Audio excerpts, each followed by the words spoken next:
Aston Villa versus Chelsea might be the biggest game of Mauricio Pochettino's career. Because if they lose this game in terrible fashion, I'm telling you right now, the geezer's gonna lose his job. I don't care what the owners have said to him and he's disclosing in the press conference, which we're going to break down. I don't care how much he's trying to sugarcoat it. I don't care how much he's trying to ask the fans to get behind the team. How Ben Chilwell's comments weren't intended to mean and they were taken out of context. We're gonna break down the press conference. He was very angry today. I can't lie to you, I feel very detached from the club at this moment in time. I'm a fan that is looking at the club and is angry in the direction that we're going in. We went from a team that I always had optimism that if we're going to lose, don't worry about it, we're going to be fine in the next 6 months. I am worried right now, but we need to get behind the team, and that means we need to get behind Mauricio Pochettino.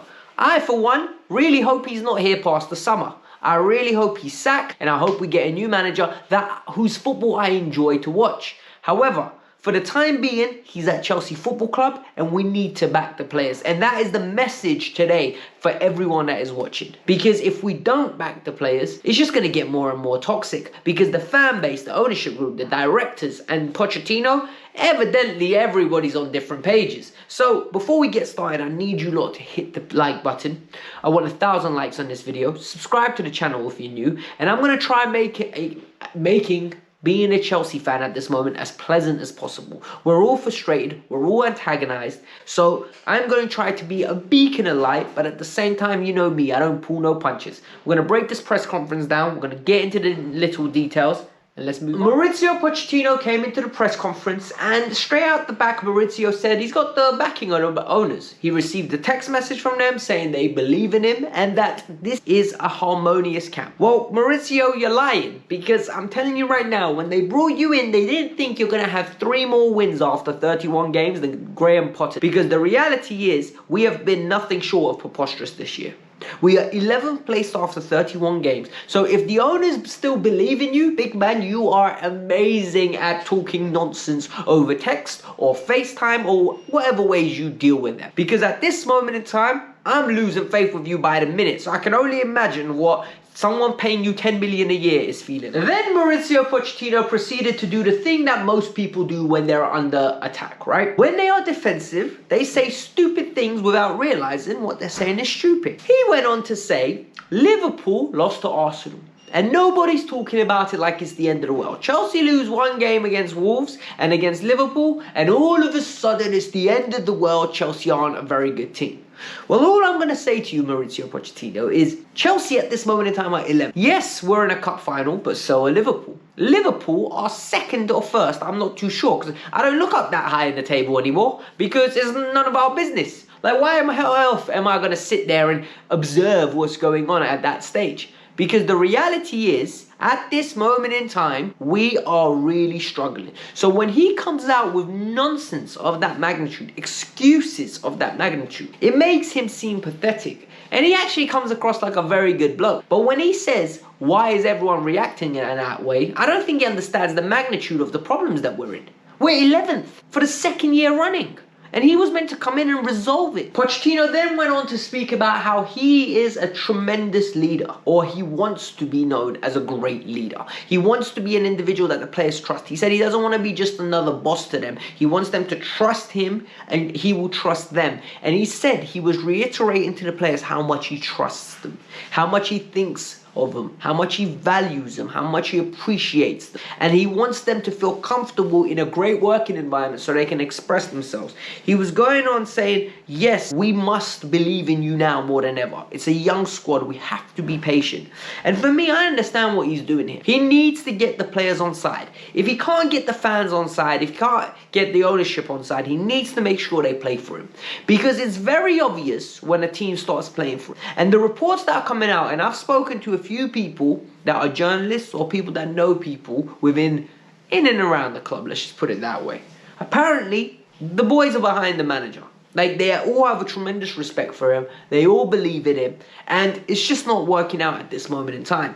Take that as you wish. It's very interesting, but results can change that very quickly. We know what football is like. This is where I'm starting to see problems. And the reason why I'm starting to see problems is because now Pochettino's getting defensive. And what we know Pochettino does when he gets defensive, he starts to twist people's words around. Mauricio Pochettino is not saying the right stuff. Ben Chilwell, after the game, came out the other day and said, we lacked desire. We lacked emphasis. We lacked the desire to win.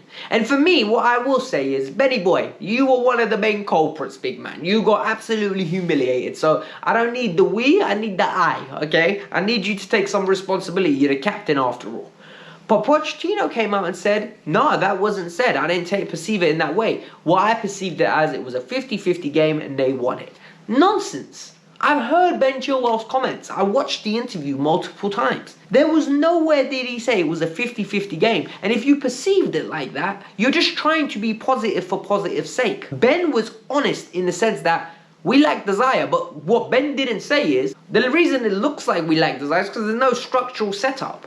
Ben Chilwell's played under Tuchel. I think Ben Chilwell knows what a structure looks like. He's won the Champions League with Thomas Tuchel. So I'm telling you now, he knows what a good shape looks like. And Pochettino coming out and saying this is undermining the camp. And more importantly for me, it's coming out with, oh, excuses. It's acceptable to lose. It's fine. We can lack desire. I don't think that's acceptable. I don't think we should accept that at Chelsea Football Club. The big one regarding the Bella Silva incident, which I broke down yesterday, and I said it was unacceptable. Mauricio Pochettino spoke about it today in the press conference, and he said, look, Thiago came and spoke to me, and I really respect him for coming and speaking to me. And the fact that he came to me before I had to go to him makes it even better. You know how much I value him. You've heard the way I speak about him. I appreciate that man, and I rate him. That's along the lines of what he said. And like I said to you guys, this is a problem. People were telling me, oh, she's only saying the truth. Sometimes the truth should not be spoken out loud. Sometimes it's better to be quiet, swallow your tongue, and then just deal with the problem later on. I reckon Thiago Silva went home, had words with his missus and said, look, babes, I know you're right. I know you're right. We both agree things aren't going as it seems. But you're not helping. And those comments from players' partners and family members and friends, they don't help. If anything, they do the opposite. They cause more stress onto the players. The way I always say, you can tweet whatever you want because you're not related to the player. Just don't go under the player's DM, don't go under his posts, and don't do anything at them when you're one-on-one with them. Because I just think it's disrespectful. They don't get paid enough, in my opinion, to deal with that crap.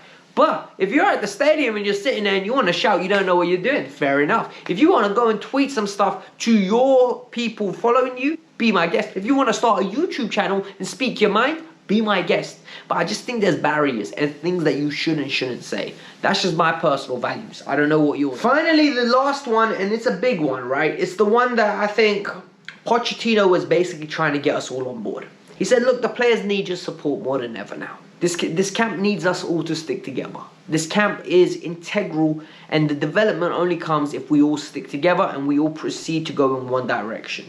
He said they're suffering. They're deeply suffering, and they are not taking this well. They're a young squad. And this is the problem. When things go wrong, what do? You turn to people that are smarter than you or more experienced than you or just have more life know-how than you, right? When Roman Reigns goes into a title match, what does he do? He reverts to the wise man. When the Usos get in a battle, they go call Solo Sikoa. When there is big fights, what do? You call Ghostbusters. In this case, who are they calling? Enzo's looking at Caicedo. He's like, I ain't been here, hermano.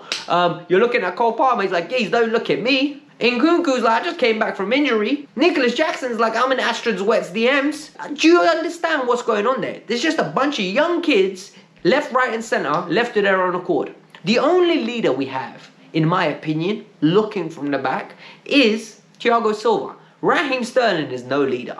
Raheem Sterling is an individual that plays for himself. I don't care what anyone says. Raheem Sterling's performances this year have shown me that. Multiple times going through one-on-one.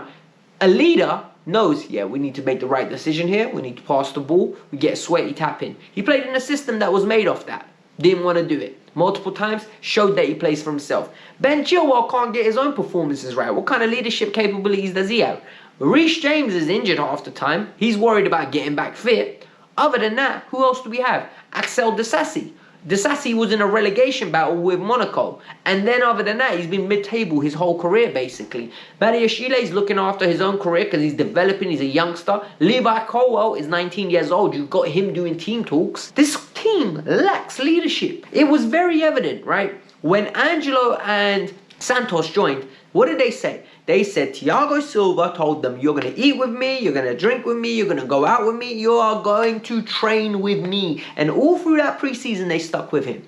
They were always pictured with him. And why was that? Because he knows how to show them the ropes. We don't have enough players like that to look after the contingents in the dressing room. Thiago can't build a relationship with all 23 people. And this is where my problem is. But guys, this was the Kavkas View.